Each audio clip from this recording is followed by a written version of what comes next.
নমস্কার সবাইকে। কেমন আছেন সবাই? আশা করি ভালো আছেন। আমি ভালো আছি। আপনাদেরকে বঙ্গ কুকিংয়ে স্বাগতম। আমি আজকে রান্না করব, বাহিরে বৃষ্টি পড়তেছে, ছেলের আবদারে খিচুড়ি। এটি একটি দারুণ রেসিপি। চলুন আর কথা না বাড়িয়ে আজকের রেসিপি শুরু করা যাক। আমি এখানে 250 গ্রাম মুগ ডাল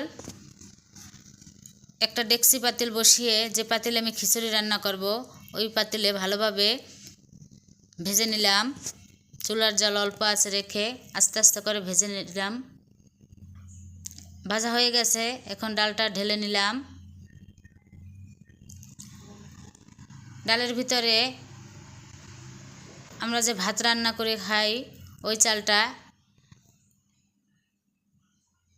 দিয়ে দিলাম 1 গ্লাস পরিমাণ। এখানে 250 গ্রাম খেসারি ডাল দিয়ে দিলাম। পরিমাণ মতো মসুর ডাল দিয়ে দিলাম। আমি এখানে 100 গ্রামের মতো মসুর ডাল দিয়ে দিয়েছি। এরপরে চুলায় একটি ডেক্সি পাতিল বসিয়ে জলটা একটু গরম হলে আমি ডাল চাল একসাথে ধুয়ে দিয়ে দিলাম। এরপরে ওগুলো ফুটে উঠলে, জলটা ফুটে উঠলে এরপরে আমি ডালের একটা ফেনা থাকে, ওই ফেনাটা তুলে নিলাম চামচের সাহায্যে।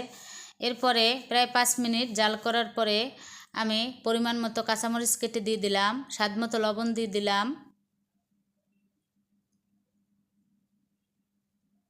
পরিমাণ মতো আদা বাটা দিয়ে দিলাম। আমি এখানে 2 চামচ পরিমাণ আদা বাটা দিয়েছি। এবার আরেকটু নাড়াচাড়া করে দেব।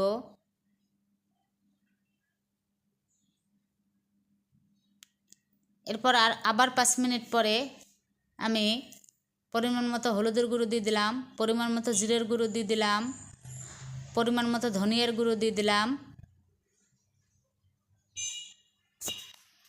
এরপর আরেকটু নাড়াচাড়া করে মিশিয়ে নিচ্ছি।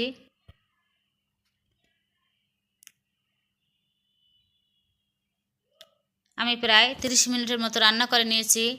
এরপরে চুলায় একটি প্যান বসিয়ে দিয়ে প্যানে পরিমাণ মতো তেল দিয়ে দিলাম।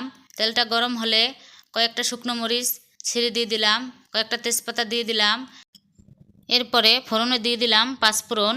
এরপর এগুলো একটু ভাজা ভাজা হলে আমি খিচুড়ির ভিতরে ঢেলে দিলাম। এরপর আরেকটু নাড়াচাড়া করে দিব ভালোভাবে। এরপরে নামানোর 5 মিনিট আগে আমি পরিমাণ মতো চিনি দিয়ে দিলাম, পরিমাণ মতো গরম মশলার গুঁড়ো দিয়ে দিলাম। আপনারা এই খিচুড়িতে সবজিও দিতে পারেন, কিন্তু আমি কোনো সবজি দেই নেই। আমি কয়েক পিস ইলিশ মাছ ভেজে নিয়েছি।